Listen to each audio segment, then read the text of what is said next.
I haven't posted in a while because, like most of you, I've been driven inside by what counts as cold weather for Florida. I felt like a groundhog as I walked around and surveyed the damage. But unlike the rest of you, right now I'm worried about spring and summer. Last summer was brutal, so while I was cooped up, I spent a lot of time thinking about how I could keep my vegetables watered during brutal heat.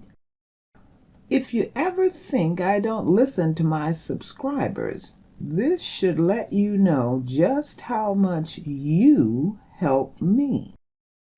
Someone mentioned using Oyas last summer and had good results in his garden. I did a little research and found them to be a good low-tech solution to watering below ground where plant roots can use the water. I bought a few clay pots to make my own and quickly found out how costly they had become. So, the next step was to find a cheaper alternative. I watched all kinds of videos on drip irrigation and wicking containers, and finally ran into this idea and instantly knew I had found my alternative. I like to save these dry roasted peanut containers to use for storage, and had plenty of them. So they would be my alternative to clay pots. And now to put my plan into action. The first step was to take off the labels, which was pretty simple.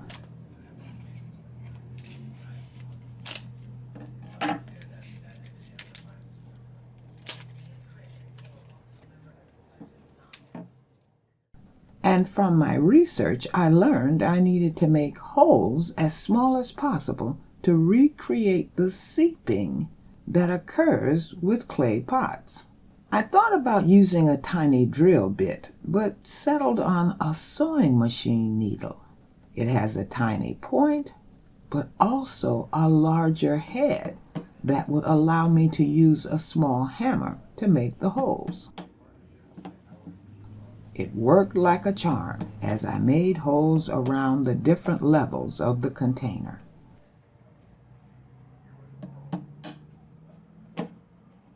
Now I was ready to bury the container near some plants that could use the water, because we have had drought conditions for 2 months.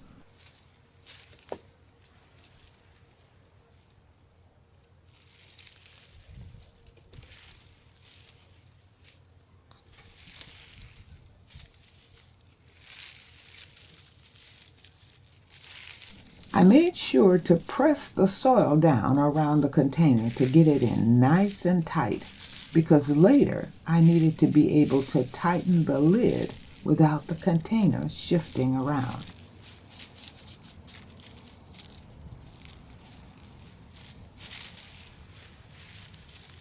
I also learned there is a trick to adding the water. You need to fill the container and then quickly attach the lid. Otherwise, it will empty pretty fast.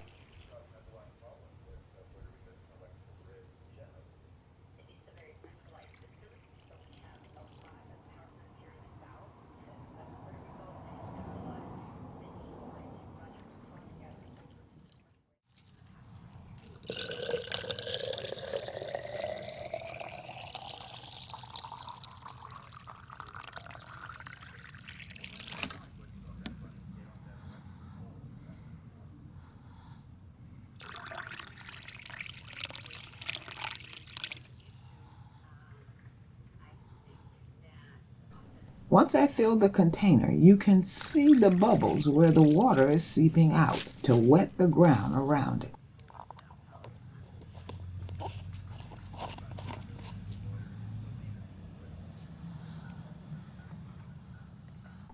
Another fun fact is that roots can find a water source up to around 18 inches away. So I measured where existing plants could take advantage of the container's reach and could still put in other plants later.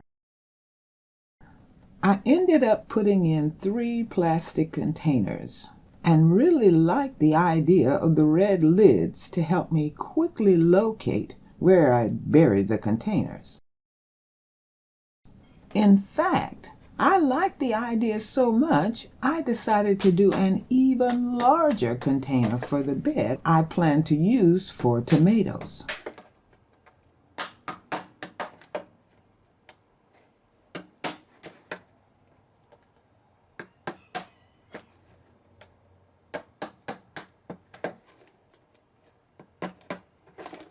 I eyeballed just how far down I wanted the container to sit and where I needed to punch the holes.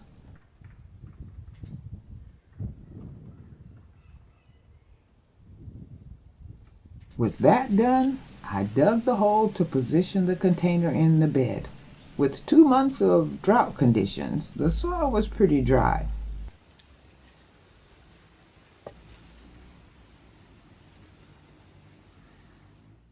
But I was pleased about setting up 2 extra rain barrels because now I had plenty of water.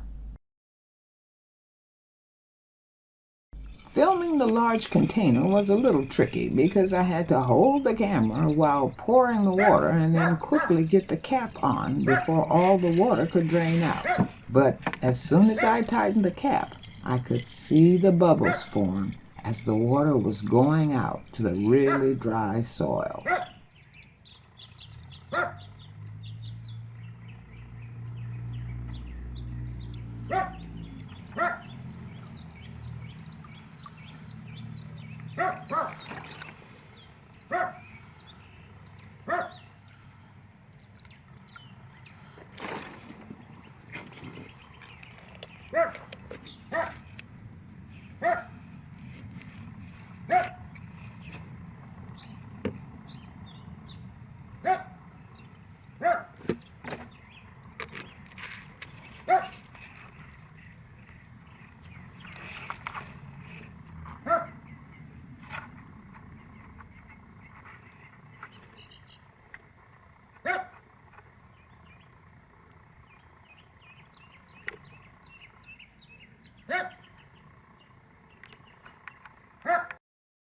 I had one more plastic container I wanted to use, but this one took a little longer because I had to soak the container to take the label off.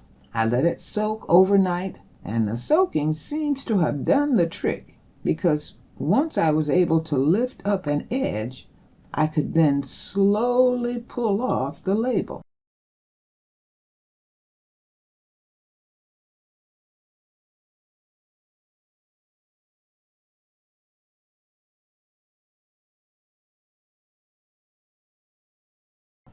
And then back to punching holes.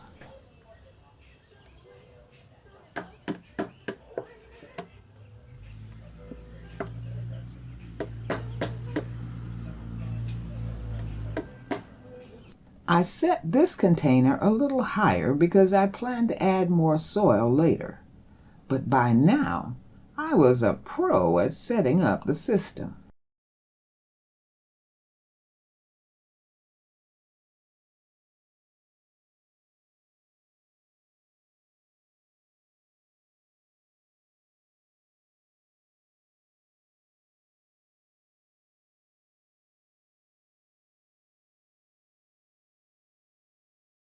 I even realized I could use the water hose to quickly fill up the containers and then use rainwater to refill once the ground had become saturated.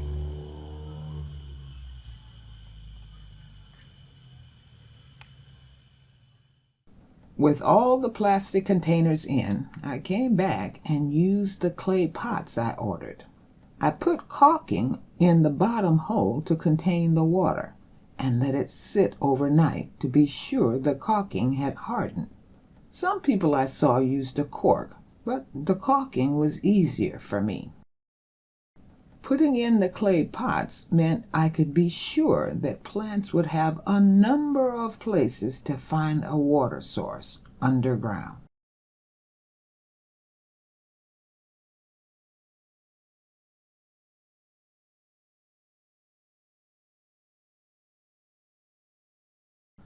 And now I had one more thing to do before my spring prep was done.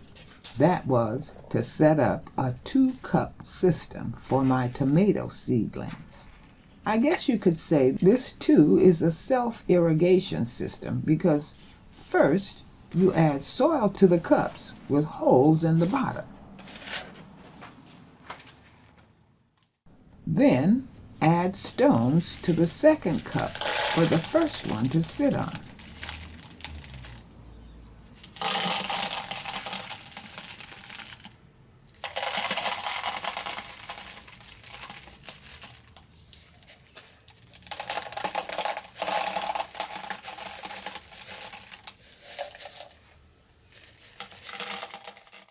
And finally, add water, and the first cup will begin to soak up the water it needs to saturate the soil.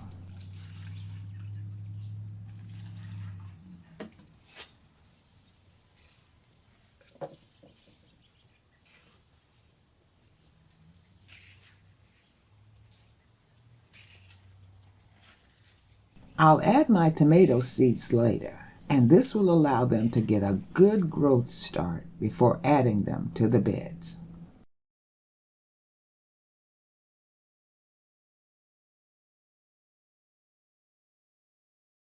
I plan to order 4 more clay pots to position in other beds along with the plastic containers. That will allow me to work out any kinks ahead of the really hot weather. I'll keep you posted, and see you next time.